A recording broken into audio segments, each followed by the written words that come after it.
Et hop, nous sommes en live. Salut à tous et merci Wakepast pour l'abo, c'est super cool, merci du soutien. Nous sommes en live presque à l'heure, comme vous avez pu le voir, et en compagnie ce soir de David. Salut à Salut à toi. tous, merci de m'accueillir. Et un grand merci à toi d'être venu, surtout. Ça fait un très grand moment que je voulais te contacter, mais j'osais pas. Et à un moment donné, je me Ah suis bon, dit, voilà, on va quand même tenter, et vraiment ravi que tu puisses venir dans ce stream, sur lequel on va balayer en plusieurs parties, vous avez l'habitude, des sujets tels que le WebVR, forcément, Babylon.js, en gros, plus généralement, les graphismes, en fait, sur la 3D sur un navigateur, mais pas que, parce qu'on va aussi faire un petit tour du côté de la physique quantique et de l'ordinateur quantique, qui est un sujet que je sais t'es cher. Donc ça c'est top. Et puis, du coup, un petit retour sur les casques Windows MR, forcément, avec le G2, et puis voilà, pas mal de contenu entre. Donc restez jusqu'à la fin, je sais pas jusqu'où ça va nous mener, mais en tout cas c'est bien ordinateur quantique, cool. je peux vous en parler pendant longtemps, hein, mais ça dépend de l'intérêt des gens. Alors ouais, voilà, c'est ça. Alors quand on passera au quantique, je vous demanderai dans le chat, bien sûr, si ce genre de sujet vous intéresse. Alors je sais qu'on dépasse un peu le cadre de la VR et autres, mais moi c'est des sujets qui me passionnent, et c'est vrai que, voilà, on va le voir, hein, c'est des sujets qui sont juste passionnants, quoi. Mais d'abord, on va dire bonjour à YouTube pour cette petite partie 1 qui va être axée du coup présentation. David, tu vas pouvoir te présenter, et puis on va voir un petit peu quel est ton background, qui est quand même, on va le voir, qui est clairement conséquent. Et puis après, on enchaînera sur les différentes parties. Alors du coup, David, que peux-tu nous dire de ton parcours? C'est quoi ton parcours? Voilà. Tu fais quoi? Moi j'ai commencé tout petit, je rêvais d'être clown quand j'étais petit, Ah, jusqu'à l'âge de 7 ans, et après j'ai voulu devenir informaticien. Et heureusement, je pense que ça a l'air de mieux payer informaticien aujourd'hui que clown. je J'ai fait pense qu'il y a plus d'avenir, ouais. en termes d'argent. Ouais. Et donc je travaille pour Microsoft depuis un peu plus de 20 ans maintenant. C'est un truc de fou. Donc c'est pas une société que je rêvais de rejoindre en fait, hein. Moi j'ai fait une école d'ingénieur liée à l'université d'Orsay, donc très anti-Microsoft comme beaucoup d'universités françaises, parce que Microsoft c'est le mal, Puis ça coûte cher. etc. Puis ça coûtait cher, donc on était sous Unix, je faisais du C++, du Java, je commençais à faire du Java. Linux, c'était le tout début, il fallait vraiment être motivé pour réussir à faire un truc avec Linux à l'époque. Ouais. Et donc je suis rentré chez Microsoft un peu par hasard, parce que je cherchais un stage de fin d'études, et puis j'ai commencé par me faire bouler, et finalement, je sais pas, j'ai donné mon CV, il y a un truc qui les a fait cliquer sur le CV, et j'ai passé plein d'entretiens, et mon stage de fin d'études, c'était un CDI. Ah, ouais, le post rêve, en effet. Donc j'étais formé à toutes les technologies Microsoft à ce moment-là, ce qui était super simple, parce que quand tu galères à faire du C, C++ sous Unix, et que tu découvres la magie du clic-clic Microsoft.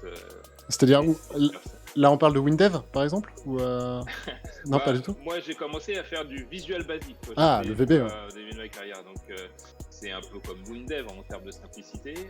Ensuite j'ai fait du C#, etc. Donc je suis un développeur, hein, donc j'ai commencé très jeune à coder. D'ailleurs, j'ai mon t-shirt Atari, j'ai commencé sur un Atari 800 XL. J'étais tout jeune, j'avais 8 ans, et donc je suis fan de code depuis tout petit, et j'ai cool, la ça. chance d'en faire mon métier, quoi. Ouais. Non, c'est vrai que pour beaucoup de développeurs, développer, c'est un métier passion, hein. C'est le cas pour moi, mais c'est le cas pour plein de gens aussi qui sont dans le chat. Et c'est vrai que c'est super prenant, l'algorithmie et autres. Moi, je le dirai jamais assez, hein. C'est vraiment un job que j'ai rêvé de le faire. Je le fais maintenant, et j'en suis fortement content, ouais, en effet. On a vraiment beaucoup de chance, ouais. Et donc aujourd'hui chez Microsoft, moi je travaille donc pour Microsoft, ce qu'on appelle Corp, donc les Américains. Donc je suis basé en France, mais je travaille pour les Américains depuis 4 ou 5 ans. Je peux pas aller vivre aux États-Unis. Ils m'ont proposé plusieurs fois d'aller vivre aux États-Unis. Moi j'ai un enfant qui a des soucis de santé, donc je voulais rester en France. Ouais. Donc ils ont fini par m'embaucher. là, je suis dans la division Windows plus Devices, donc ceux qui fabriquent Windows, donc l'OS, Ouais, et ceux qui fabriquent les périphériques, donc Surface et d'autres trucs. Donc ce qui est assez cool, c'est qu'on travaille sur les prochains OS, les prochains devices, donc les prochaines Surface ou la Surface Duo, par exemple, que vous avez peut-être entendu parler, qui est notre périphérique là, qui s'ouvre ouais, en tout à deux. fait. Mm. Ça fait des années, moi, que je le vois, donc j'ai accès à Ah des ouais, super projets comme ça. Et des fois, il y a des trucs qui sortent pas d'ailleurs. Je vois des trucs qui vont quasiment jusqu'au bout et qui sortent pas. Et donc, c'est rigolo de voir tout ça de l'intérieur. Et moi, je m'occupe de partenaires beaucoup autour du web. Donc, je travaille avec Twitter, avec Pinterest, avec Apple. Donc, on travaille avec pas mal de gros noms. Mhm. Adobe et Ouais, des Autodesk. grands comptes. Autodesk, parce que comme je fais beaucoup de 3D, j'ai fait beaucoup de 3D, on m'a donné aussi de. Et je développe un produit open source qui s'appelle. J'ai fait Babylone, mais j'imagine qu'on va en reparler, Oui. qui s'appelle PWA Builder, donc pour faire ce qu'on appelle des progressive web apps. Donc pour ceux qui ne sont pas développeurs, c'est faire une application avec des technologies web qui ressemble beaucoup à une application native qu'on trouve sur des smartphones. Ouais, voilà, tout à fait. Donc effectivement, c'est le principe de pouvoir utiliser l'API. Tu me corriges hein, si je me trompe, mais en gros, tu peux utiliser l'API du téléphone dans son intégralité, tout en ayant une application programmée pour le web à la base, et avec un système de cache, on peut fonctionner offline, du coup. Et puis on a accès de plus en plus de choses Avant, c'était compliqué d'avoir accès à plein de choses sur le téléphone. Donc maintenant, on a accès au Bluetooth. On peut faire de la VR, on va en reparler. Dans le web, Tout à fait. on a accès à l'USB. Maintenant, on a même accès au système de fichiers. Donc toujours dans un cadre limité par le web. Mais on va de plus en plus loin sur le web. Et moi, je m'éclate. Donc il y a plein de partenaires et clients qui sont intéressés par la techno. Et je travaille souvent avec les copains de Google. Je travaille beaucoup avec les copains de Mozilla. Mais bon, ça va pas super fort pour eux en ce moment. Mais Ouais, en effet. j'ai toujours pas mal de contacts chez eux et donc on s'éclate bien parce qu'on, même si je suis chez Microsoft, on passe pas notre temps à se tirer dessus en fait. En Oui, tant tout à fait. qu'ingénieur, on est passionné par la techno et donc on discute pas mal ensemble. Ouais, complètement. Et puis bon, Microsoft maintenant, c'est une toute autre image. C'est-à-dire que maintenant, vous faites également du logiciel libre. On va le voir notamment avec Babylone, mais Microsoft a clairement bifurqué à un moment donné, a arrêté de faire 100% propriétaire pour se mettre un peu à l'open source, en fait, ce qu'on appelle l'open source du coup maintenant. Ouais, grâce au nouveau patron qui est Satya, qui nous a vraiment fait changer de direction. Ouais, ça c'est vraiment cool parce que du coup à l'inverse d'Apple qui garde un écosystème très fermé, du coup ça permet de renforcer entre guillemets aussi son image quoi. Tout en collaborant avec les différentes communautés parce que j'imagine que dans ces cas-là c'est toujours du donnant-donnant, hein. Vous découvrez aussi plein de talents qui bossent également dans l'open source et Open source. Moi, je suis tombé dedans avec quoi j'ai commencé à faire beaucoup de web et ça m'a vraiment changé. J'avais une culture très close source, hein, comme on dit, Microsoft. Donc, et alors que je venais du milieu universitaire qui était très open source par nature, quand je suis revenu dedans pour le web, c'est super intéressant. C'est une effervescence monstre. Ensuite, on peut ne pas faire correctement de l'open source. Hein. Il y en a beaucoup qui pensent faire de l'open source, mais ils ne font pas des choses correctement. Bien le faire, ça nécessite du temps et beaucoup d'investissement. Ouais, tout à fait. Oui, c'est beaucoup de temps, oui. Alors, quand on le fait sur son temps libre, c'est forcément un peu plus compliqué, mais quand on est payé pour ça, c'est vraiment cool, quoi. C'est vraiment cool. Ok, donc tu arrives chez Microsoft et comme ça, tu arrives donc dans la division Core OS, on va dire, et Devices, donc Surface, HoloLens également. Enfin, j'imagine que c'est un device que tu as vu de très près. Ouais. Alors on me dit que mon son n'est pas assez fort d'après. Je sais pas si tu peux faire quelque chose. Ah, moi, je peux bien faire sûr. quelque chose. Ouais, moi je peux faire quelque chose. Est-ce que maintenant c'est mieux? Vous allez me dire, est-ce que le son est plus fort ou Ah, c'est mieux? je confirme que le son est plus fort. On va voir ce que le chat nous en dit. Ouais, alors je suis désolé, effectivement. Je l'ai vu un petit peu tard. Il y avait également la musique qui était un petit peu forte. Est-ce qu'on peut virer le bot? Pourquoi? Ça sature un peu, mais on entend mieux. Ah, alors Ok. attendez. De toute façon, il n'y a pas de mystère hein, si tu boostes. Ouais. C'est mon casque Bose hein, qui est peut-être pas super pour le son. C'est celui que j'utilise pour faire mes conférences d'habitude. Hop. Non, mais c'est impeccable. J'avais peut-être boosté un peu trop le son, du coup, d'où la saturation. Donc pour Euh, répondre à ta question hop. sur le HoloLens, pareil, j'ai eu la chance de le voir avant tout le monde. Ouais, c'était un moment un peu magique pour moi. Alors forcément, je suis Microsoft, on va dire que je suis forcément pas neutre sur le truc, mais Ouais. euh, même sur pas mal de technologies, sur les consoles, sur les jeux vidéo, je trouvais qu'on avait fait le tour sur pas mal de technologies. Je m'ennuyais un petit peu, je trouvais il n'y avait pas beaucoup d'innovation. Et la première fois que j'ai pu jouer avec le HoloLens, j'ai été complètement bluffé, quoi. Donc déjà, on codait en...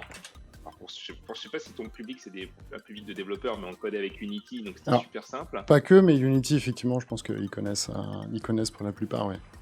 Et puis le fait de voir l'occlusion, enfin la réalité mixte, la première fois que je voyais Mhm. vraiment la fameuse réalité mixte en action où un objet virtuel retombait sur un objet réel, qu'il y Ouais, avait l'occlusion qui était gérée, moi j'étais, même si le champ de vision effectivement était réduit par rapport à ce qu'on a en VR, assez euh, faible. c'était Ouais. euh, c'était un truc de fou. Et ensuite, bon bah j'ai eu le droit d'en parler parce que ce qui est un peu dur, c'est quand Quand tu tu te prends la découvres, claque, que ouais, tu découvres et que tu n'as pas le droit d'en parler autour de toi à tes copains. Ça, c'est toujours pas ouais, simple. Mais ça c'est un petit peu dommage, ouais, en effet. Mais enfin, faut pouvoir garder le secret. Bah oui, parce que bah, pour moi aussi, hein, très clairement, le Lens, la première, enfin, à la fois la première itération, mais surtout la première fois qu'on le met, je peux vous assurer que le FOV, justement, réduit et autres, enfin, vous vous en moquez complètement, hein. Vous prenez une claque phénoménale. Et moi, je sais plus ce que j'avais regardé. Ah oui, c'était des IRM, notamment, c'était pour une application médicale. Et donc, c'était vraiment des IRM super. Enfin, c'était avec du calcul déporté. avec Visual 3D, alors peut-être, non? Oui, oui, oui, de souvenirs, oui, Ouais. sûrement, mais du coup avec une définition qui était vraiment, qui était vraiment top, quoi. Et on se prend la claque du siècle, quoi. Et J'ai un puis, copain qui gère cette techno, qui fait le calcul du GPU computing, qui stream dans ouais. le HoloLens. C'est impressionnant. Ah ouais, non, ça c'est vraiment génial. Et d'ailleurs, c'est clairement l'avenir de ce genre de device, hein, j'imagine, parce que bon, on n'arrivera jamais à mettre une 2080 Ti, hein, forcément, dans un Non. HoloLens. Donc, Si, mais t'auras 30 secondes de batterie, quoi. ouais, c'est ça. 30 secondes de batterie et puis un casque qui va peser dans les 3,5 kg. Ouais, ouais, non, c'est vraiment l'avenir. Et puis du coup, on mise beaucoup sur la 5G, j'imagine, sur ce genre de device par la Ouais, suite. bah justement, le copain qui gère la solution que tu as testée, il est à fond avec le HoloLens 2 et la 5G, puisque tu peux du coup streamer depuis n'importe où, enfin pour peu que tu aies la couverture 5G, avec une qualité qui est super bonne, quoi. Donc Mhm. oui, il y a la 5G, ça fait partie des scénarios qui visent, qui est utile pour ce genre de device. Ouais, avec une très très faible latence et puis un gros débit, quoi. Et puis l'avantage du HoloLens, c'est que c'est de la réalité mixte, donc une sorte de réalité augmentée, si vous voulez. Donc comme on n'a pas l'image complète comme de la VR, même s'il y a une légère latence, on va pas devenir malade à cause de ça, quoi. La VR, c'est beaucoup plus compliqué à streamer depuis le cloud, Ouais, puisque sinon, tous les problèmes de motion sickness qui sont associés. ouais, ouais, tout à fait, ouais. Et du coup, le Lens 2, alors j'imagine, enfin pareil, tu l'as vu passer, tu as repris une claque aussi, ou là pour le coup c'était moins. Parce que je dois avouer que l'avoir testé comme ça avec le finger tracking et autres, moi j'ai repris une claque. Bah, moi, ensuite, j'ai changé de job, donc j'avais plus D'accord. trop accès à ces technologies et j'ai pas encore pu le tester. En fait, j'étais Ah, dommage. à Barcelone où il était lancé et j'ai pas eu le droit de le tester parce que c'était priorité aux clients. Ah, zut. Ça c'est dommage, ça. Et après, j'ai plus l'opportunité de le tester. Mais tous ceux qui l'ont testé m'ont dit, enfin, t'as de la chance, t'as pu le tester. Tout le monde dit Ouais. que le finger tracking, c'est impressionnant. Ouais. Ouais, ouais. Bah, un très très court instant, hein, mais ouais, ouais, en effet, ouais, c'était. Donc j'ai pu tester le piano et en fait tout l'UX, parce que du coup ils avaient sorti une petite démo où donc du coup tu avais tout Mm. l'UX de prête, les différents types de boutons, les différents sliders et autres, et donc ça permettait comme ça de se projeter sur qu'est-ce que serait une application en MR du coup, en XR pardon. Si on commençait à vraiment taper dedans et à les développer, et franchement, ça fonctionnerait du tonnerre, en effet. Alors, du coup, ok, t'as Microsoft, mais t'as également un blog aussi à côté, hein. Ouais, C'est... pendant longtemps, j'avais un nickname quand j'étais en école d'ingé, et mon nickname maintenant, c'est mon alias Microsoft, c'est très original. Donc c'est Davrous, D-A-V-R-U-S. Donc je l'ai appelé davrous.com, tu vois. Et je parle beaucoup de 3D souvent, mais je parle aussi de des sujets qui m'intéressent. Donc, Progressive Web App, donc c'est beaucoup mon boulot principal. Ouais, tout à fait. Des fois, voilà, j'ai poussé un coup de gueule, là, c'est un problème de naturalisation Ouais, sur Vogue pour ma chérie. très intéressant d'ailleurs, allez le regarder, hein. Franchement, alors, c'est pas drôle hein, en soi, c'est un coup de gueule, mais Ouais, mais très bien détaillé. j'essaie de le raconter de manière rigolote quand même, malgré Ouais. tout, parce que c'est tragiquement drôle. Mais voilà, donc c'est un espace pour moi où je parle de ce dont j'ai envie, dont l'informatique quantique, là, où suite à cet article-là, j'ai fait plein de conférences. Ouais, tout à fait. Ouais. Et du coup, oui, effectivement, on va en parler. C'est vrai que tu fais beaucoup de conférences. Et du coup, alors, est-ce que les gens peuvent te retrouver sous, oui, enfin, c'est David Rousset conférence, puis ils vont, ou sur YouTube David Rousset, puis ils vont. Ouais. Donc en fait, un de mes jobs précédents, c'était de faire que ça, en fait, c'était de faire. On appelle ça évangéliste. Donc, c'est un terme très américain qui passe pas bien en France pour la connotation religieuse. Ouais. Mais en gros, mon job, c'était de prendre la parole devant des grandes salles et puis de présenter les technologies Microsoft. Et donc, j'ai fait plein de conférences et j'étais invité par d'autres gens. Donc, Devox, par exemple, c'est là où j'ai fait le début de ma conférence quantique. Paris Web, plein d'autres conférences comme ça. Donc, ouais, j'aime bien. Moi, c'est un truc que j'aime bien. C'est vrai plein de meet-up aussi. C'est vrai qu'on s'était vu au Devox également. J'avais participé à la conférence que tu avais donnée sur le quantique, ouais, également. Boubou qui nous dit, question à David, Babylone et la VR, vous bossez dessus. Alors Babylone.js, on va y revenir aussitôt après, parce que du coup, je voulais d'abord qu'on balaye un sujet, donc du coup, on l'a vu, qui te passionne et qui me passionne également, à mon petit niveau, qui était la physique quantique. Du coup, comment ça s'est passé? Comment tu as découvert ça? Parce que c'est quand même à des années-lumière, finalement, de ce que tu fais aujourd'hui. Alors, en fait, ça a commencé pour deux raisons. On a un podcast avec les copains. On faisait beaucoup de conférences pour Microsoft, et dont une conférence qui marchait bien, qui s'appelait Coding for Fun, où on codait des trucs complètement cons sur scène, et on faisait marrer les gens. Et on avait beaucoup de gens qui nous suivaient pour ça, étonnamment. Donc c'était souvent la fin de la journée pour détendre un peu les esprits. Ouais. Et donc comme on a pas mal de gens qui nous suivaient, on a lancé un podcast. Et le podcast, du coup, entre copains, on se lance le défi de chercher des trucs qui nous intéressent et de partager ça avec des copains.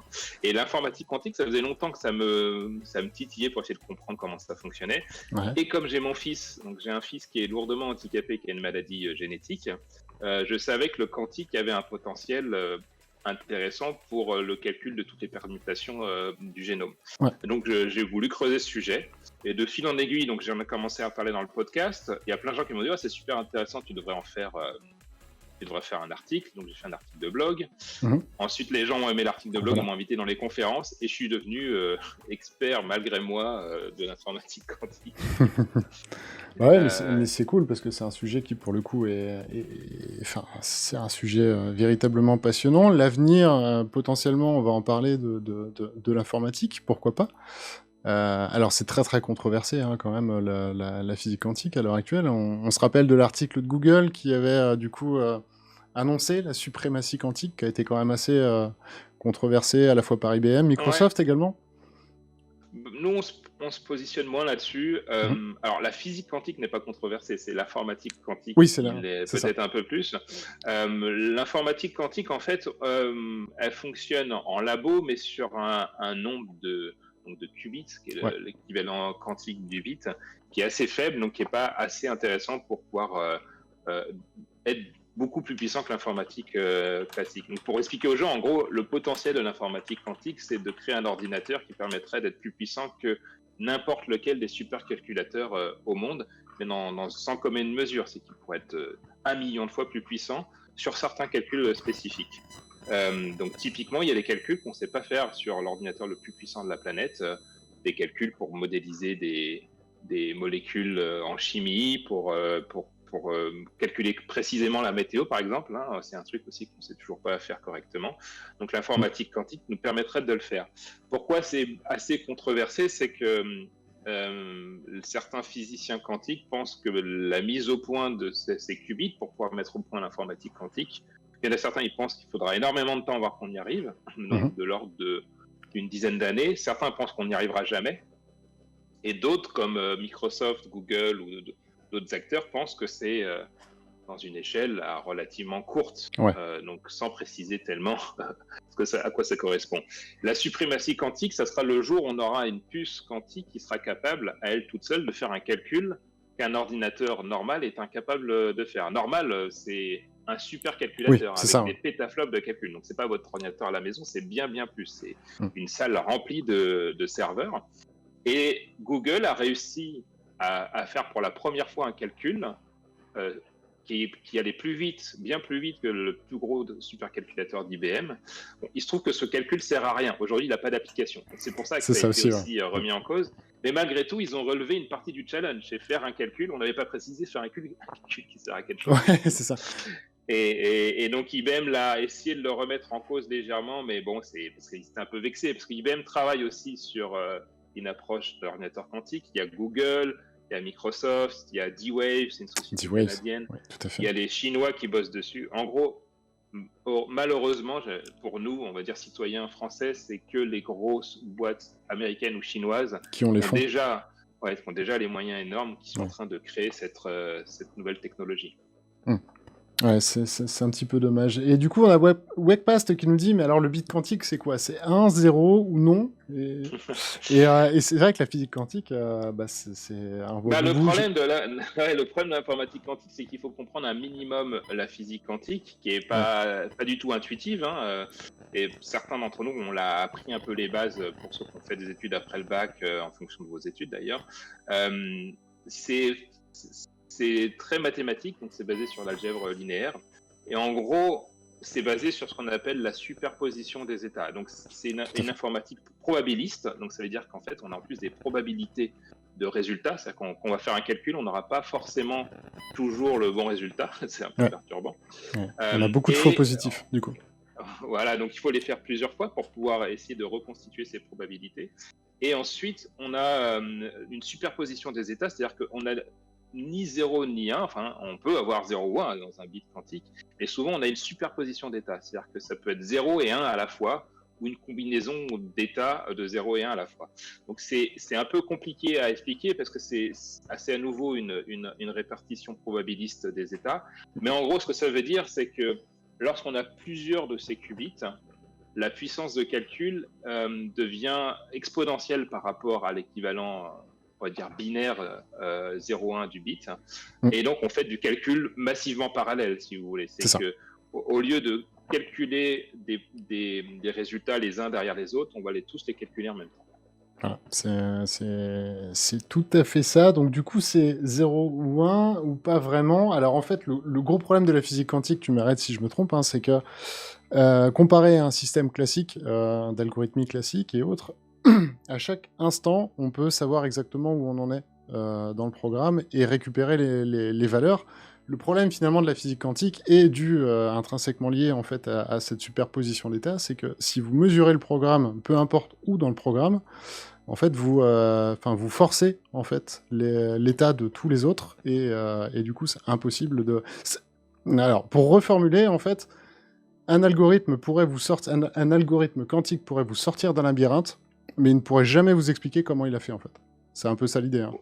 Ouais, c'est exactement ça, parce que ce qui se passe, c'est que lorsqu'on met notre système quantique dans cet état de superposition, on n'a plus le droit d'y toucher, parce que si jamais on commence à essayer de mesurer une valeur, donc en quantique, c'est très perturbant ça aussi, hein, le fait de mesurer un système quantique va le forcer à choisir un de ces états possibles. Hein, il y a une infinité de solutions, ce qu'on appelle donc la réduction des états.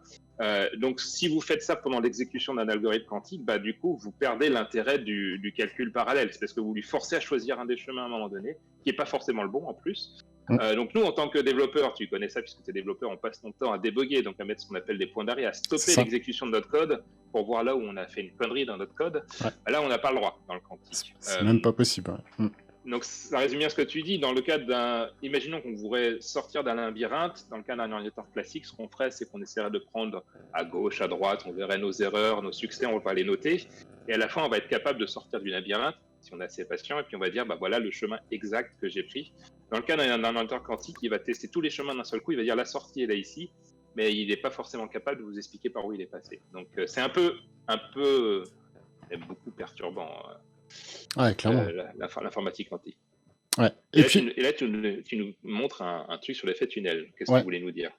Bah non, mais parce que du coup, effectivement, on parle de physique quantique pour contrecarrer la loi de Moore, la fameuse loi de Moore qui dit que c'est tous les ans, c'est ça, enfin, à chaque itération, on double en fait la puissance. Ouais, C'est ça l'idée là. alors c'est Gordon Moore, qui est un des cofondateurs d'Intel, qui avait créé une loi auto-réalisatrice, prophétrice, un petit peu, qui Mhm. l'arrangeait bien, qui il disait au début, c'était tous les 2 ans, on va doubler le nombre de transistors dans la puce. Et mécaniquement, s'il bosse bien, doubler la puissance de calcul. C'est devenu un peu plus tard, tous les 18 mois, on double la puissance de calcul. Et c'est relativement vérifié depuis le début, hein, depuis le 4004, avec des milliers de transistors, à aujourd'hui, on en est à des dizaines de milliards dans les Ouais. dernières RTX Nvidia. Et le problème, c'est que pour pouvoir augmenter à une surface constante le nombre de transistors, on les dessine de plus en plus petits, on les grave de plus en plus petits, et on arrive à la limite en fait de la physique classique. C'est que, comme on le voyait sur le dessin, arriver à une petite échelle, on tombe dans les règles de la mécanique quantique, qui fait que une particule peut à la fois se comporter comme un élément peut se comporter comme une particule ou une onde, comme on le voit ici. Donc, en fait, notre électron, l'électricité qui passe dans les circuits imprimés, au bout d'un moment, si cette barrière, donc si on a atteint un certain nanomètre, donc on parle de finesse de gravure en nanomètres, Ouais. et on Les fameux pense, 7 nanomètres d'ailleurs. voilà, aujourd'hui on est à 7 nanomètres et on pense qu'on ne pourra pas faire mieux que 5 nanomètres. Donc on est en pleine recherche fondamentale. Donc peut-être que ça sera faux, hein, peut-être qu'on ira à 3. Mais on sait qu'on va finir par atteindre le niveau atomique, hein, de toute façon. Donc aujourd'hui, 7 nanomètres, pour que les gens se rendent compte, c'est extrêmement petit. C'est que c'est l'équivalent de 7 atomes d'hydrogène posés les uns côté des autres.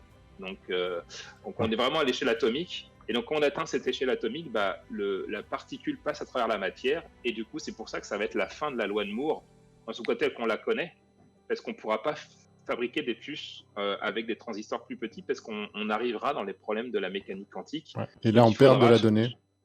Et voilà. Et donc, il faudra changer de paradigme de construction. Alors, il y a d'autres technologies, hein. Il n'y a pas que l'informatique quantique. Il y a aussi le fait qu'on va utiliser des puces neuromorphiques qui essayent d'imiter le cerveau, d'utiliser à la place des électrons de la lumière. Il y a d'autres pistes de recherche. Oui, tout à fait, mais c'est vrai que l'une des plus connues, en fait, et celle qui fait vraiment rêver, hein, notamment au travers de belles histoires, enfin de belles histoires, je sais pas si c'est une belle histoire, mais le chat de Schrödinger notamment, enfin ce genre d'images en fait qu'on a tous en tête, qui sont finalement même assez fausses quand on vient les regarder de près, mais en tout cas c'est des images pour montrer justement la superposition quantique. Vous mettez un chat dans une boîte. Avec du poison qui peut se dégager à n'importe quand. Et à partir du moment où vous avez mis le chat dans la boîte, tant que vous n'ouvrez pas la boîte, est-ce que le chat est vivant ou est-ce qu'il est mort? Finalement, vous ne le savez pas. Et c'était un peu la première image, hein, qui était donnée pour justement imager la superposition quantique, quoi. C'est Schrödinger qui avait essayé de faire une expérience de pensée qui était un peu foireuse en fait, hein, même si Schrödinger c'est un monstre, hein, il a fait participer à la révolution quantique. Mais en fait, souvent quand tu essayes de faire un parallèle avec quelque chose qui est un peu tangible à notre réalité, ça marche pas bien en fait avec la quantique. C'est très difficile pour ça de faire de la vulgarisation, donc moi je m'y essaye. Grâce à ces conférences, j'ai fini par rencontrer des gens qui travaillent vraiment dedans. Donc au CNRS, j'ai rencontré la personne qui a prouvé en laboratoire l'intrication quantique. Donc ça, c'est une autre bizarrerie du quantique. Donc 2 particules peuvent être liées entre elles, quelle que soit leur distance. Si tu changes la valeur d'une des particules, l'autre va être immédiatement impactée. Il pose problème avec la relativité d'Einstein. La vitesse de la lumière et autres. Voilà, tout à fait, hein. donc il a prouvé en laboratoire à Orsay, donc j'ai pu le rencontrer. Donc ça m'a permis, moi, de mieux comprendre et de dire moins de conneries quand je vais en conférence. C'est cool. Je vois des questions, là, je peux peut-être y répondre. Oui, mais complètement. Alors moi, l'une des premières questions que j'avais, c'était par rapport... alors je sais plus qui nous disait, par rapport à des problèmes de sécurité, notamment, et c'était super intéressant parce que... A-t-on des alternatives de cryptage capables de faire face aux ordinateurs quantiques? Donc la réponse est oui. Ça s'appelle les algorithmes post-quantiques. Donc si tu cherches, tu fais PQC en général sur Internet, donc post-quantum cryptographie. Et donc justement, on travaille depuis un moment à mettre au point des nouvelles normes de sécurité qui résistent à l'informatique quantique, parce qu'on n'en a pas parlé, mais Ça va être un bouleversement, ça. Ça ouais, va un être ordinateur quantique qui aurait le nombre de qubits suffisamment important et stable, hein, ce qui a priori n'existe pas encore, mais bon, on ne sait pas, Mhm. serait capable de péter une clé RSA, donc c'est ce qui garantit la sécurité d'Internet En quelques aujourd'hui en secondes. quelques Ouais. secondes. Et la NSA a décidé du coup, elle aime bien cette technologie, d'investir beaucoup d'argent sur l'ordinateur quantique. Et j'avais pas pensé à un truc, c'est que moi je me suis dit, bon, le temps qu'on ait l'ordinateur quantique, on est tranquille, on peut continuer de faire nos achats sur Internet et de nous envoyer nos messages chiffrés de manière tranquille. Sauf qu'en fait, ils peuvent stocker tes paquets et tes messages et les déchiffrer plus tard, le jour où ils auront la puissance de calcul pour le faire. Aussi, ouais. Et ça, j'avais pas pensé. Donc du coup, on bosse sur des nouveaux algorithmes, ce qu'on appelle post-quantique. Ouais. Oui, puis sans compter que le jour où vraiment ça arrivera, alors j'imagine que tout le monde n'aura pas un PC quantique chez soi, hein, on passera forcément par des solutions comme le cloud, notamment, hein, où on aura un gros PC quantique, et puis du coup vous allez pouvoir l'interroger. Parce qu'il faut savoir que l'ordinateur quantique ne peut pas, fondamentalement, en fait, ce serait pas worse qu'il remplace à 100% l'ordinateur qu'on connaît, et les bits qu'on connaît, et la manipulation qu'on en connaît. Ils sont complémentaires. Et d'ailleurs, C'est je voyais qu'il y avait une remarque qui était faite là-dessus. Effectivement, un ordinateur quantique ne va pas remplacer un PC classique ou un smartphone, hein. Donc, faut le voir comme un super GPU, en fait. Aujourd'hui, au début, on n'avait qu'un CPU, hein. Ensuite, on a eu nos GPU qui sont arrivés pour soulager le CPU sur les calculs graphiques. Là, ça sera un processeur quantique qui sera accessible que dans le cloud. C'est déjà le cas. Donc, IBM le met à disposition. Nous, on a des simulateurs dans notre cloud Azure. Google, je sais plus, mais en gros, vu la taille de la machine, ça marche dans des conditions très très spécifiques. Il faut être très proche du zéro absolu. Il faut le protéger énormément des perturbations électromagnétiques. Ouais. Donc, zéro atome perturbateur, ouais, en effet. Ouais. Dans l'idéal, vous avez vraiment un atome qui va donner son état, et si vous avez forcément un rayon de lumière qui va venir le toucher, c'est des photons, et ça va venir le perturber, quoi. Donc c'est vraiment... Ouais, exactement. Et puis le zéro absolu, c'est pas rien. Donc je suis pas forcément... Enfin voilà, c'est le temps qu'on ait ça chez nous, dans nos foyers, je pense qu'il va également se passer du temps. Ouais. Et surtout, ouais, en effet, tu as complètement raison, c'est que derrière, c'est toute une révolution informatique en fait qui va se générer, sur lequel il va falloir être prêt à renouveler effectivement tout ce qui est sécurité, mais renouveler quasiment tout le reste en fait, parce que tout est basé sur ces clés RSA là, et on n'arrivera pas, en tout cas, je l'espère, mais comme ça, en claquant des doigts, renouveler le web pour qu'il soit robuste en fait à ces PC là, quoi. Alors justement, les gens que j'ai rencontré une femme extraordinaire qui a sa start-up, qui bosse au CNRS aussi, qui est une iranienne, et qui bosse sur le chiffrement quantique. Parce qu'en fait, une des propriétés de la physique quantique fait qu'on a cette fameuse intrication de deux particules. Ça peut être utilisé justement pour savoir... Pour de la sécurité, ouais. Et donc, elle bosse au niveau bas niveau, hein, pour Internet, pour mettre au point des nouveaux protocoles basés sur la physique quantique. Et elle pense que c'est d'ailleurs la première application, avant qu'on ait l'ordinateur qu'on appelle généraliste, c'est-à-dire qu'il y a un processeur quantique capable de vraiment de faire tourner plein d'algorithmes différents de manière fiable. Elle pense que d'abord l'application de la physique quantique sera pour sécuriser notre réseau Internet. Donc c'est rigolo. Wakepast qui nous dit dommage, on aurait pu enfin jouer à Star Citizen sans que ça rame. Ouais, mais pas sûr que le quantique suffise à rendre Star Citizen fluide. Mais voilà, donc du coup, effectivement, on effleure le sujet de l'info. Alors là, faut bien se rendre compte qu'on fait que vraiment l'effleurer. Si vraiment ça vous intéresse, qu'on aille plus loin et qu'on reprenne depuis les bases, hein, parce que là aussi on a été... faut bien comprendre les bases, hein, comme David nous l'avait dit, hein, pour aller plus loin. Ce sera en tout cas avec grand plaisir, donc n'hésitez pas à me le dire, à la fois dans le chat ou dans les commentaires, hein, sur YouTube et autres. En tout cas, ce sera avec grand plaisir, moi c'est un sujet qui me passionne vraiment. Donc voilà, donc n'hésitez pas. Bon, par contre, effectivement, je vois qu'on a bien fait marcher les cerveaux de tout le monde ici. On va... Heureusement, on est proche du zéro absolu, donc les cerveaux, on peut les overclocker, il n'y a pas de souci. Ouais, c'est ça. Du coup, on va redescendre un tout petit peu sur Terre, et surtout sur la VR, du coup. Est-ce que toi, tu en fais à titre perso de la VR? Alors moi, je suis consommateur de VR, bien sûr, Ouais. parce que je suis passionné de ça depuis très longtemps. Je rêvais de ça, genre quand j'allais dans les salons de jeux vidéo quand j'étais Ah petit. bah oui. Et je me souviens d'avoir joué à Exxon ou Exig, je sais plus. Non, Exxon, c'était tu sais, à un moment donné, ID Software, ils faisaient Doom, et puis ils donnaient leur moteur à un autre studio qui faisait des jeux à côté.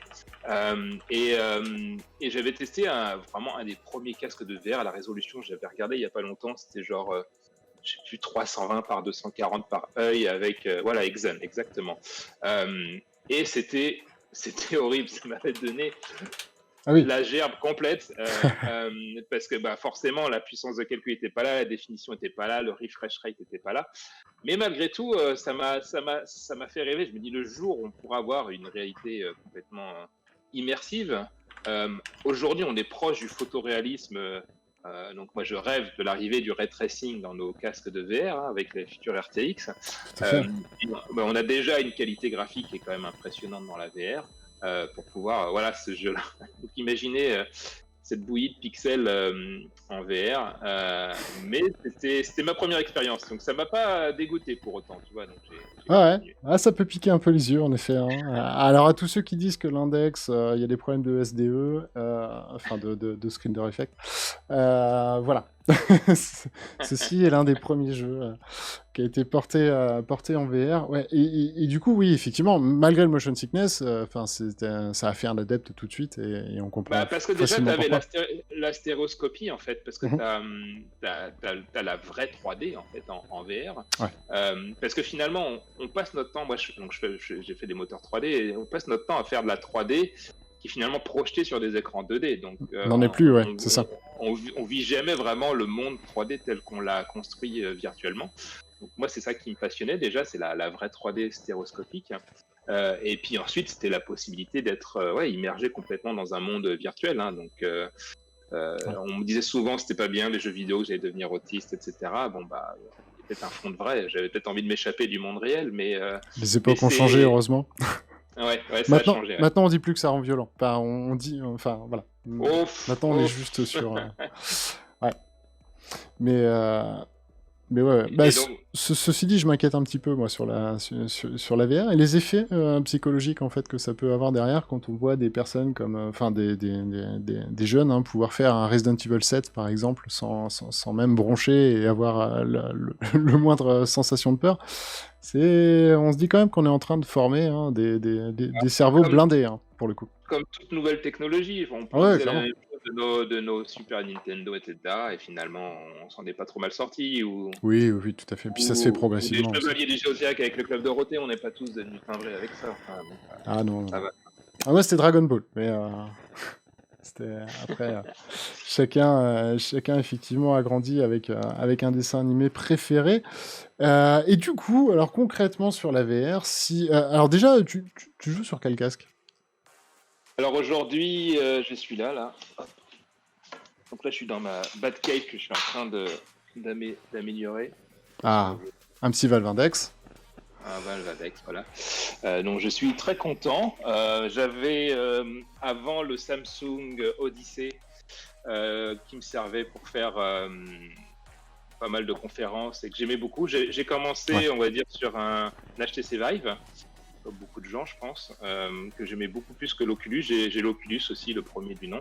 J'avais joué sur l'Oculus, le DevKit, qui était... Le DK2? Ouais, DK2, le DK? DK. Les deux, j'ai testé les deux. Ouais. Le HTC Vive, j'en étais très content. Donc dalle OLED, moi je suis fan de l'image, hein, donc pour moi l'OLED, il n'y a pas mieux. Ouais. Et ensuite, quand j'ai eu les casques Windows Mixed Reality, franchement, j'ai beaucoup aimé le positionnement par les caméras. Donc effectivement, moins précis que les Base Station, mais tellement plus pratique, c'est-à-dire que quand je voulais vite faire une partie de VR, C'est ça.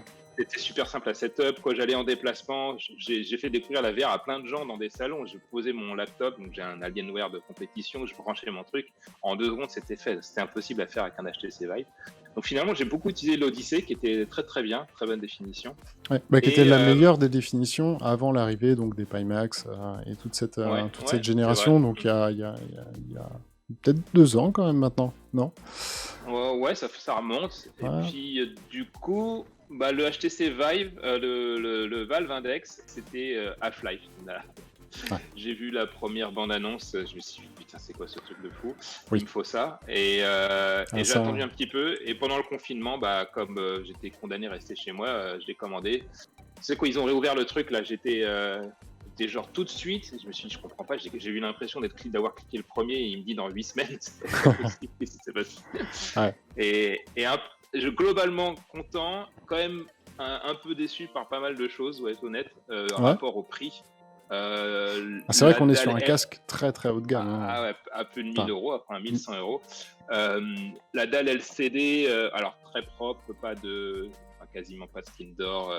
On peut toujours faire mieux, on va faire mieux avec le Reverb G2 justement, ou les Pimax, mais le niveau de noir était horrible. C'est-à-dire que j'ai commencé à faire Half-Life avec une dalle OLED avec le Samsung, et quand je suis passé sur le niveau de noir du LCD, c'était le choc, quoi. Ça me rappelle pourquoi j'aime pas cette techno, le LCD, depuis le début. Il y a ses avantages et ses inconvénients. Par contre, les contrôleurs, ouais, franchement, top. Pour moi, ils justifient à eux seuls le casque, donc t'es pas obligé d'avoir le Valve Index pour les avoir de toute façon. Non. Mais d'ailleurs, on va en parler, mais donc moi personnellement, j'ai pas encore. Enfin, on en parlera après, mais c'est vrai qu'il y a des systèmes pour bénéficier des Lighthouse avec les Valve Index Controller, plus un casque Windows MR, donc typiquement un Samsung ou un Samsung Odyssey ou un HP Reverb G2. Et moi, en tout cas, on vous en fera le tuto directement en live dès que je recevrai le mien. Mais effectivement, ça me semble être le combo génial pour ceux qui avaient déjà effectivement les Lighthouse forcément et les Valve Index Controller, quoi. C'est un sacré setup quand même. Mais par contre, ouais, voilà, c'est ça. C'est que tout de suite, ça augmente à la fois le prix du setup et puis les difficultés, parce que du coup, c'est des softs qui sont pas officiels, et qui changent régulièrement. Enfin, c'est à builder soi-même pour la plupart, donc c'est assez compliqué. Et donc, du coup, une question que je pose très souvent, mais qui m'intéresse à chaque fois, si tu avais, comme ça, en claquant des doigts, une feature à rajouter sur un casque, ce serait quoi ?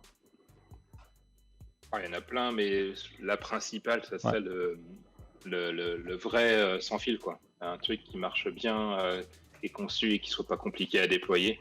D'ailleurs, c'est une des raisons pour lesquelles aussi Microsoft attend pour la VR sur la console depuis un petit moment. Et je pense qu'il y a plein de gens qui sont réfractaires aujourd'hui à la VR à cause du setup.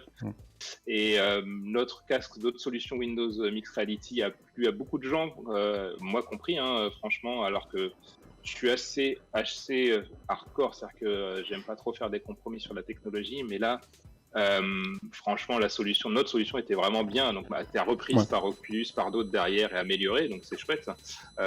Mais le sans fil, c'est ce dont je rêve, quoi, la possibilité de streamer sans perte de qualité depuis ton PC et avoir une liberté totale. Donc aujourd'hui, là, j'ai mis le système de poulie, tu sais, sur j'ai aussi, à 30 euros là sur. Donc les gens me prennent pour un taré quand ils viennent à la maison. Parce que... Ah oui, ça fait moche sur un plafond, mais c'est tellement pratique. Et c'était pas mal, mais c'est pas non plus l'idéal parce que tu finis par tourner sur toi-même. Donc moi, le rêve, ça serait de pouvoir avoir l'immersion complète. Ensuite, il y a plein d'autres features dont je rêve, le rendu avec Foveal, le rendu avec le eye tracking, tout ça, donc ce serait top aussi. Pour toi, les prochaines générations, techniquement, ça te semble faisable que les prochaines générations, genre dans 1 ou 2 ans, bénéficient du rendu Foveal, on va dire de base, en mode grand public c'est toujours difficile de faire la part des choses entre ce que nous, on rêve en tant que fan de la technologie geek et ce qui est vraiment intéressant pour le grand public. Ouais, clairement. C'est pour ça que j'aime beaucoup le casque d'Oculus, le Quest, qui est génial. Pour moi, c'est la Switch de la VR, quoi. Complètement. C'est même, je vois d'ailleurs pas du tout l'intérêt de leur casque principal parce que il est quasiment aussi bon que leur casque principal, sauf qu'en plus, il est autonome, quoi. Donc, pour le même prix. Donc, le rendu Foveal serait vachement intéressant pour augmenter le réalisme parce que et les cartes graphiques sont capables de le faire aujourd'hui. Maintenant, il y a tout ce qui est nécessaire comme technologie. Je pense que c'est pas le truc principal sur lequel les constructeurs travaillent pour le grand public. Peut-être pour le haut de gamme, ouais. Je pense que ça va arriver pour le haut de gamme. pour le grand public, je pense qu'ils cherchent surtout à réduire les coûts et à rendre la technologie plus accessible. Ouais, non, je comprends. Je comprends complètement, et c'est vrai que alors là je partage à 100%. Bon bah ici on les a quasiment tous, hein, y compris Pimax et autres, mais franchement le Quest moi reste mon main de très loin, hein, finalement, justement pour son côté pratique, il reconnaît la pièce comme ça. Enfin je joue ici, je joue dans le salon, enfin le setup met 20 secondes montre en main et en 30 secondes vous êtes dans votre jeu. Ouais, non, c'est vraiment l'idéal, quoi. En gros, vous avez 45 minutes à claquer dans une partie VR, c'est faisable. Maintenant, si demain vous devez installer vos balises sur trépied, les brancher, pour reparamétrer le tout, et enfin tout de suite vous avez perdu un quart d'heure, quoi. Donc c'est en effet très dommage. Ton jeu Ah, pardon, vas-y, dis-moi. Moi, j'attends beaucoup le 2. J'attends beaucoup le 2 en espérant qu'ils vont augmenter un petit peu la fréquence de rafraîchissement. Quand tu le branches sur un PC, c'est dommage que tu puisses pas le monter à 90 Hz branché sur un PC. Je sais pas si le hardware n'en est pas capable, je pense que si. Mais en tout cas, ouais, un 2, et je pense qu'ils font déjà un carton. Je sais pas si on connaît les chiffres qu'ils ont. Chiffres de vente. Alors, on les a pas exactement, mais voilà, ça cartonne sévère, et malgré les grosses productions, c'est souvent en rupture de stock. Et voilà. Par contre, moi j'avais peur. Enfin, tiens, quel est ton ressenti du coup par rapport au Quest? Est-ce que pour toi on a affaire à un Quest 2 ou un Quest Lite? Je sais pas. J'ai pas du tout. J'ai des copains chez Facebook, mais et il y en a un ancien développeur chez nous qui est parti chez Oculus, mais personne ne me dit rien, malheureusement. Pas d'info. Non, puis de notre côté, forcément, à chaque fois, c'est sous NDA. Nous non plus, hein, on n'a pas le droit de divulguer tout, enfin, le peu qu'on sait, parce que du coup, effectivement, on n'est pas non plus informé en temps réel, mais c'est vrai que ouais, je pense qu'on rêve tous, effectivement, d'un Quest 2, en espérant que l'annonce se fera d'ici moins d'un mois, hein, du coup, on espère le 15 septembre. Donc, en tout cas, on va souhaiter une bonne nouvelle. Tout à fait. Le PSVR 2 aussi. J'attends que Sony communique pour voir ce qu'ils vont faire avec le PSVR 2. Alors, tout récemment, ils ont communiqué sur le fait que... Enfin, ils ont communiqué. Non, eux n'ont pas communiqué, mais par contre, il y a beaucoup d'annonces. Effectivement, on cherche des product owners pour un PSVR 2 et autres. Donc ça a fuité un peu. Ce qui, moi, me fait dire... au début, alors. Ce qui, moi, me fait dire que potentiellement, ils ont validé un proto. Et que maintenant, ils sont en phase. On va créer vraiment un produit. Alors... Peut-être que ça a pas... Enfin, peut-être que finalement, ils sont pas encore au stade de proto réellement, mais en tout cas, on sait que c'est dans les cartons. Alors, comme tu l'as dit, hein, c'est valable pour Microsoft, mais c'est valable aussi pour Sony. Hein. Des fois, les projets avortés, ça existe. Mais en tout cas, voilà, c'est ça. Malheureusement, c'est beaucoup. Par contre, bon, ils ont l'air quand même très, très décidés. Ils continuent la VR avec notamment des licences comme Hitman, qui, moi, voilà, ça me fait rêver. C'était l'une des licences que j'attendais le plus. Malheureusement, apparemment, PS Move, pas PS Move. Bon, après, le système de tracking du PSVR, bon, voilà, il est ce qu'il est, malheureusement. Surtout quand tu viens des casques dont on vient de parler, là, quand on vient des casques de gamme ou même le Quest, le PSVR, j'avais été surpris par la qualité d'image malgré tout et ce qu'on pouvait faire avec une PS4. Franchement, agréablement surpris. Resident Evil était vraiment super beau. Ouais, il est chouette, mais le système de tracking il est tellement moins bon que les autres que ça... Bon. Mais bon, c'était la solution la plus accessible à l'époque. C'est ça. Et puis bon, après, vu qu'il est intégralement basé sur une caméra, s'ils arrivent à booster la caméra, faire une caméra avec un angle de vue vraiment énorme et pourquoi pas des algos de prédiction et autres, ils peuvent arriver quand même à faire quelque chose d'un peu stable sans trop de taf. Je sais pas s'il y aura un PSVR 1.5. Beaucoup en parlent en fait justement avec l'arrivée de la nouvelle caméra sur PSVR, enfin sur PS5. Du coup, en tout cas, je le souhaite parce que oui, bon, c'est sûr que ça fait un choc. En tout cas, bon, ça reste quand même de la VR complètement exploitable. Hein. Moi, j'ai passé un très bon moment d'ailleurs sur Iron Man récemment, dont le test arrivera prochainement là sur le site, mais on passe quand même de très bons moments même sur PSVR. Et puis Dreams, forcément, que là, je suis en train de poncer pas mal. Ok, et ben écoute, je te propose qu'on dise au revoir à YouTube pour la partie 1 et que du coup les inciter à nous rejoindre pour la partie 2 où là on va rentrer un peu plus dans le développement, passer sur du Babylon.js qui est quand même une grosse partie de ton domaine professionnel. Hein. Babylon.js c'est ton corps de métier. sur cette lib. Et puis voilà, donc restez avec nous dans le chat. Et puis à tout de suite. Je fais juste une petite pause très rapide. Tac. Je fais juste hop. Donc ça c'est